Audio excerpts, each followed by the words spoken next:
क्योंकि घुसपैठिए घुसपैठिए आप लोग बार बार वहां पर ये शोर मचा रहे हैं और कह रहे हैं कि एक एक को बाहर कर देंगे।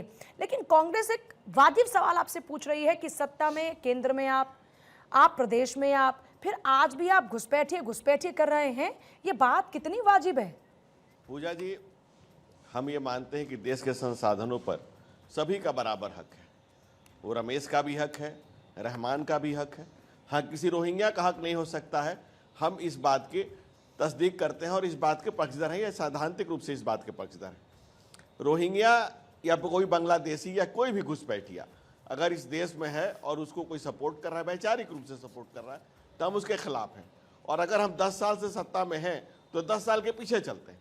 सन 1992 मोहम्मद कलामुद्दीन करीम बुरभैया, 2 बांग्लादेशी नागरिक पाकिस्तान के रास्ते आते हैं, 1994 में विधायक बन जाते हैं। 1996 में असम हाई कोर्ट जजमेंट देता है कि दोनों बांग्लादेशी नागरिक हैं, दोनों की नागरिक सदस्यता समाप्त होती है, जेल जाते हैं, डिपोर्ट होते हैं। तो ये 92 में हम थे कि 94 में हम थे कि 96 में हम थे कि असम हाई कोर्ट के जज में हम थे। ये लंबे समय से चला आ रहा सिलसिला है।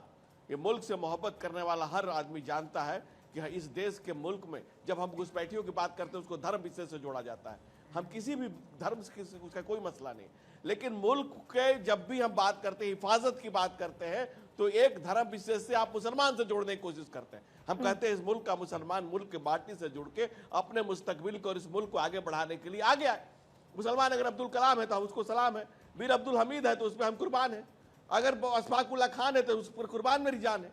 इस देश का मुसलमान, इस देश की माटी से जुड़े हिंदू मुसलमान सबका समान अधिकार है। लेकिन आप घुसपैठियों को घुसा करना चाहते हैं, उनके सहारे सत्ता चलाना चाहते हैं, उनकी मिजाज पुरसी करना चाहते हैं। ये जो मसला है, हम इसके खिलाफ हैं। हम इस मुल्क के माटी से जुड़े हुए हर व्यक्ति के साथ हैं, चाहे वो हिंदू है या मुसलमान, उससे हमें कोई फर्क नहीं, कोई एतराज नहीं है। आपको बस घुसपैठियों से एतराज है, होनी चाहिए आपको घुसपैठियों से एतराज है क्योंकि घुसपैठिए हिंदुस्तानियों के हकों पर डाका डाल रहे हैं, यही बात है।